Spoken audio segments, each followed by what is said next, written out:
በስመ አብ ወወልድ ወመንፈስ ቅዱስ አሐዱ አምላክ አንድ አምላክ በሚሆን በአብ ወልድ ወመንፈስ ቅዱስ ስም አምነን የአባታችን አቡነ ገብረ መንፈስ ቅዱስን ገድል ማንበብ እንጀምራለን። አንድ አምላክ በሚሆን በአብ ወልድ ወመንፈስ ቅዱስ ስም አምነን ይህ መጽሐፍ ካህናት፣ ዲያቆናት፣ ሕዝቦች፣ ወንዶች፣ ሴቶች፣ ሽማግሌዎችም ሕፃናትም ተሰብስበው ምንጣፍ አንጥፈው ጥላ ዘርግተው በፍጹም ምስጋና በክብር ያነቡት። ሕሊና በመሰብሰብ ባለመጠራጠር፣ በፍቅር ባለመንቀሳቀስ፣ በተስፋ ፍጹም ደስታ ጥቅም ያለበት መጽሐፍ ይስሙት። ሕይወት፣ ጥቅም፣ ድነት የሚገኝ በት መጽሐፍ ቢሰሙት ከአባታችን ከአቡነ ገብረ መንፈስ ቅዱስ በረከትን ያገኛሉ ለዘላለሙ አሜን። በባህሪው በማይለወጥ በእግዚአብሔር አብ ስም ከባህሪ አባቱ ጋር ከአብ ክትክል በሚሆን በእግዚአብሔር ወልድ ስም በፍጹም ሶስትነት ሁሉን በሚያረጋጋ የሰውን መገኛ በሚሆን በእግዚአብሔር መንፈስ ቅዱስ ስም በነቢያት አድሮ ትንቢት ያናገረ ሰው ሆኖ የሰራት ወንጌልን ያስተምሩ ዘንድ በሐዋርያት ያደረ ማረፊያው የሆነ ዘንድ የመረጣቸው በአካል ሶስት በባህሪ አንድ የሚሆን ሶስትነቱ የማይጠቃለል አንድነቱ የማይከፋፈል አንድ አምላክ ነው።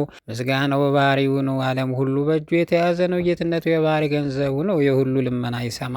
ኃጢአታችን ሁሉ በፊቱ የተገለጸ ነው። እረፍት በሌላቸው መላእክት በቅዱሳን አገልጋዮች ይልቁም በአገልጋዩ አባታችን በገብረ መንፈስ ቅዱስ የሚቀርበው ምስጋና ለእርሱ ነው ለዘላለሙ አሜን። አንድ አምላክ በሚሆን በአብ ወልድ መንፈስ ቅዱስ ስም አምነን እርግናው መታሰቡ ያማረ ጽኑ ተጋዳይ ንዑር ክቡር የሚሆን የከበረ አባታችን ገብረ መንፈስ ቅዱስ ገድል ማንበብ እንጀምራለን። ንዑር ክቡር ደግ አባታችን ገብረ መንፈስ ቅዱስ ከደቡብ ግብጽ ከታችኛው አውራጃ ኔሳ ከምትባል ሀገር የወጣ ገዳማዊ ነው። በግብጽ ገዳማት 300 ዓመት ኖረ። ከዚያ ወጥቶ ኢትዮጵያ ገዳማት ዞረ። በዝቋላ በምድረ ከብድ 262 ዓመት ነው። እህል ሳይበላ ውሃ ሳይጠጣ ልብስ ሳይለብስ ኖረ። በምድር ላይ እንደ ሰው ሳይሆን እንደ መላእክት ኖረ። በጴጥሮስ በጳውሎስ በዓል በመጋቢት 5 እሑድ ቀን ገድሉ ፈጽሞ አረፈ።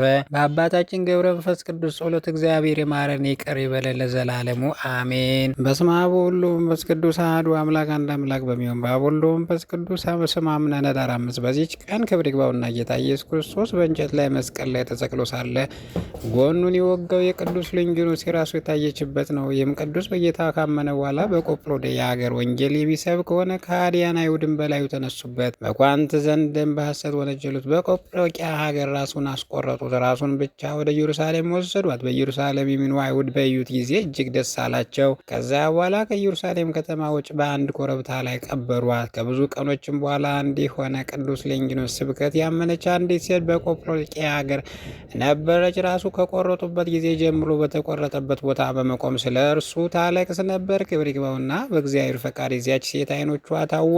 ከዚያ በኋላ ምናልባት አይኖቿ ሊገልጡላት በማሰብ ከከበሩ ቦታዎች ክብር ይግባውና ከጌታ መቃብር ለመባረክ ለመለመን ተነስታ ልጇን ይዛ ወደ ኢየሩሳሌም ሄደች። ወደ ኢየሩሳሌም በደረሰች ጊዜ በዛ ልጇ ሞተ። ሐዘንም ተጨመረባት። ወደ ሀገሯ መርቶ የሚያደርሳት አጣች። ስለዚህም የመረረ ለቅሶን ያለቀሰች፣ ከሐዘኗም ብዛት የተነሳ ተኛች። ከዚያ በኋላ ቅዱስ ልንጊኖስ ከሞተ ልጇ ጋር በሕልሟ አየችው። እገሌ ከሚባል ቦታ ሄደሽ ራሴ ከዛ ውሰጅ ያላት። እንቅልፏን በነቃች ጊዜ ስለዚያ ቦታ ጠየቀች። ሰዎችም ወደ እርሷ ደረሷት። ያንን ቦታ ባስቆፈረት ጊዜ መዓዛው እጅግ ጣፋጭ የሆነ ሽቱ መዓዛ ወጣ።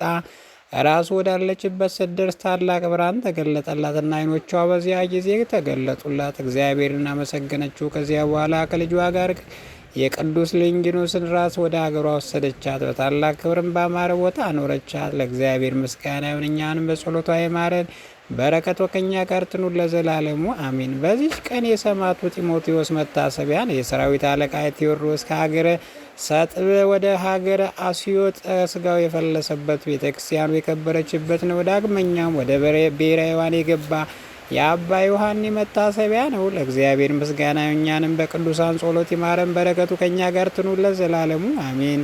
ጌታ ሆይ ከብልጽግናቸው ብዛት የተነሳ ብዙ መባ ካገቡት ይልቅ ቀዳይቱን አነስተኛ ባንድ ተቀበል። ለሁል ጊዜ የሚያገለግሉን ኃይላት መላእክት እያሳሰቡ በችግር ጊዜ ማቀርብ ምስጋና ተቀበል።